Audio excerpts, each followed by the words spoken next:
Donc aujourd'hui on va vous faire un petit tuto sur les multimètres. Donc voilà, on en a un. Donc on va vous présenter comment le brancher et l'utiliser. Alors on a 1, 2, 3, 4, 5, 6, non 7 catégories. On a les volts en courant continu, les volts en alternatif, Les ampères en courant continu. Là c'est pour les hautes intensités. Ça c'est pour faire transformer le multimètre en diode. Ici c'est pour faire la résistance de ce qu'on veut mesurer.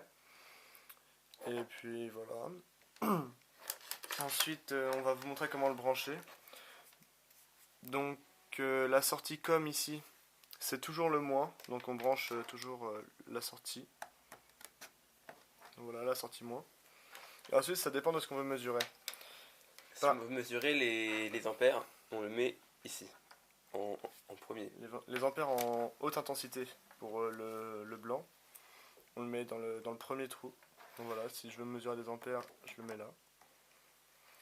Et si on veut mesurer des volts, Les mesures en général, des je pense que volts, c'est ce que vous allez utiliser. des ohms et des milliampères, donc on le branche sur la deuxième, donc c'est le plus courant.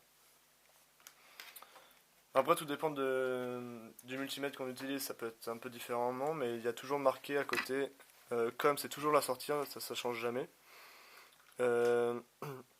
Et puis après il y a marqué par exemple volt volt, ohm, milliampère, et voilà, 10 ampères, voilà, c'est noté.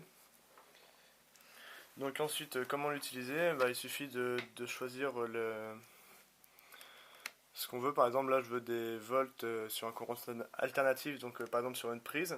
Une prise murale. Donc faut faire d'abord un calibrage pour éviter de griller le multimètre. Par exemple, là, je suis sur 600 volts.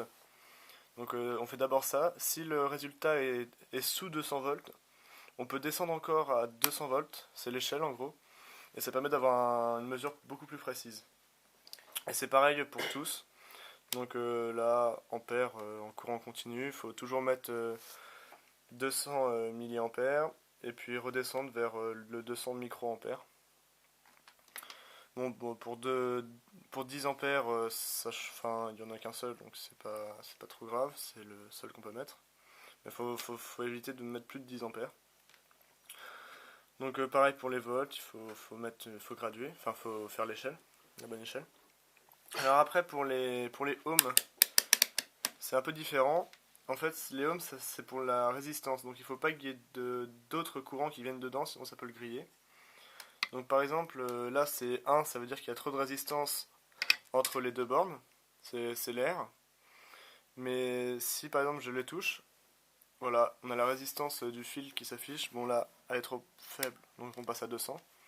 Donc voilà, je sais que mon fil a à peu près 0,5 de résistance. Donc c'est le nombre d'ohms de ce qu'on mesure. C'est surtout utile pour les résistances, pour savoir à combien sont les résistances, si on connaît pas les codes couleurs ou s'il n'y en a pas. Donc voilà, c'était comment fonctionne un ampèremètre. Un multimètre.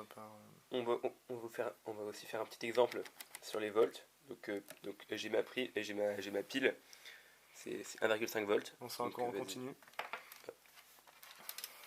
Donc on relie les deux pôles. Donc lorsqu'on le met à l'envers, on voit que ça fait moins tant de volts. Et hop, lorsqu'on le met d'un coup du bon sens, ça marque normalement. Voilà, donc après on peut... Ça oscille un peu, mais c'est parce qu'il y a des petites... donc là c'était sûr. Voilà, on fait comme ça. Voilà, on vous a montré comment utiliser votre multimètre. C'est pas très compliqué. Il coûte, alors le mien a coûté 8 euros.